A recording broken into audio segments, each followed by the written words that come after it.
ఉదయకాలంలో ఈ దినం దేవుని వాగ్దానం చూస్తూ దేవుని నామాన్ని మహిమపరుస్తున్నాం. దేవుని బిడ్డలందరూ ప్రత్యేకమైన వందనాలు. దేవుని బిడ్డలారా, మీ అందరూ బాగున్నారా? ఉదయకాలంలో వస్తున్న వాగ్దానం చూస్తూ దైవికంగా దీవించబడుతున్నారా, ఆశీర్వదించబడుతున్నారా? ఈ దినం దేవుడు మనతో ఏం మాట్లాడబోతున్నారో చూద్దామా? పరిశుద్ధ గ్రంథం నుంచి న్యాయాధిపతులు 7వ అధ్యాయం 19వ వచనం చదువుకున్నాం. గోడలను నుండి తమ చేతులతోనున్న కుండలను పగలగొట్టి, అట్లా 3 గుంపుల వారు గోడలను ముందుచు ఆ కుండలను పగలగొట్టి ఎడమ చేతిలో దిక్కులను, కుడి చేతిలో ఊరుడకు గోడలను పట్టుకొని యెహోవా ఖడ్గము గిద్యోను ఖడ్గమని కేకలు వేసిరి. ఈరోజు దేవుని బిడ్డలారా, యెహోవా ఖడ్గము గిద్యోను ఖడ్గమని ప్రజలందరూ కేకలు వేసే విధంగా దేవుడు చేసిన అద్భుత కార్యం అక్కడ. ఇశ్రాయేలీయులందరూ కూడా అన్య దేవతలకు తిరిగి దేవునికి వ్యతిరేకంగా పాపం చేసి దుష్టులు దుర్మార్గులైపోయి శత్రువుల చేతులకు అప్పగిస్తున్న పరిస్థితిలో దేవుడు చేసిన అద్భుత కార్యం. దేవుడి బిడ్డలారా, దేవాది దేవుడు ఎప్పుడు కూడా ఆయన బిడ్డలను విడుబడు ఎడబాయడనే వాగ్దానాన్ని మనకెప్పుడు జ్ఞాపకం చేస్తూ ఉన్నాడు. నిన్ను విడిచేవాడు కాదు, నీకు విడనాడేవాడు కానే కాదు. నిన్నెప్పుడు కూడా నువ్వు తప్పు చేస్తున్నా, పాపం చేస్తున్నా, నిన్ను చిన్న చిన్న దెబ్బలు కొట్టి మరలా ఆయన ఎదురు నడిపించుకుంటూ ఉంటాడు. మరలా ఆయనలో ఉండినట్లుగా చేసుకోవడమే దేవుని ప్రేమ.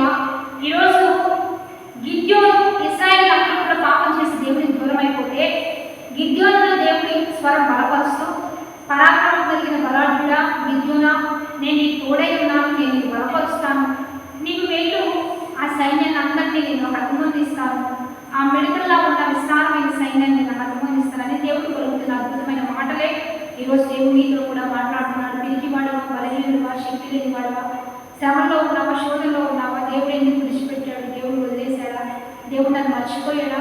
ఒకవేళ నీవు చేసిన పొరపాట్ల వల్ల నీ మీద కొన్ని వచ్చి ఉండొచ్చు, కానీ దేవుడు నిన్ను బలపరుస్తున్నాడు, నిన్ను ధైర్యపరుస్తున్నాడు. దేవుడు చేసే అద్భుతాలు, దేవుడు చేసే గొప్ప కార్యాలు చాలా సింపుల్గా ఉంది. దేవుడు బిడ్డారా, ఆ దండు ఆ శత్రు సైన్యాన్ని దేవుడు ఎలా అనుమతిస్తున్నాడంటే దివిటీలను కొండను పగలగొట్టగా ఆ శత్రువులందరూ పారిపోతున్నారు. దేవుడు బిడ్డారా, వారి ఖడ్గములన్నీ వారి వైపు తిప్పబడే విధంగా దేవుడు అక్కడ అద్భుత కార్యం చేస్తూ ఉండగా అక్కడున్న చూస్తున్న జనులందరూ కూడా యెహోవా ఖడ్గము గిద్యోను ఖడ్గమని కేకలేస్తున్నట్లుగా నీ నామాన్ని హెచ్చిస్తాడు. నీవు దేవుని కొరకు నిలబడితే, శ్రమంలో దేవుని వైపు చూస్తే, ఇబ్బందుల్లో నీవు దేవుని వైపు చూస్తూ దేవుని హస్తాన్ని తోడుగా నీవు ఉంచుకోగలిగితే దేవుడు నిన్ను కనపరుస్తాడు. ఆయన నామానికి మహిమ చేకూర్చబడడంతో పాటు నీ నామాన్ని కూడా హెచ్చిస్తాడు. కాబట్టి భయపడొద్దు, అధైర్యపడొద్దు, ప్రతి విషయంలో నమ్మకంగా ఉండి యథార్థంగా ఉంటూ దేవుడిని నిలిచు, దైవిక కార్యాలు అనుకోవచ్చు.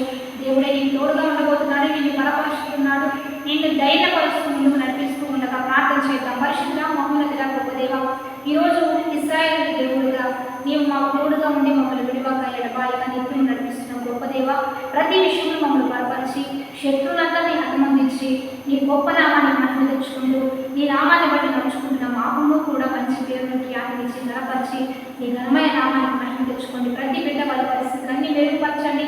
భయపడక, అధైర్యపడక, బలహీనులుగా ఉండక శక్తితో ముందుకు కొనసాగుతూ కృప చూపించి వారికి సమస్తాన్ని దీవించి దీవెనకరంగా మార్చి బర్త్డేస్, మ్యారేజ్ చేసుకుంటున్న వారికి దీవెని కలిగిస్తూ నీ ఘనమైన నామాన్ని మహిమ తెచ్చుకోమని చేస్తున్నాము. బయట అడిగి వేడుకొని ప్రార్థిస్తూ ఉన్నాము తండ్రి.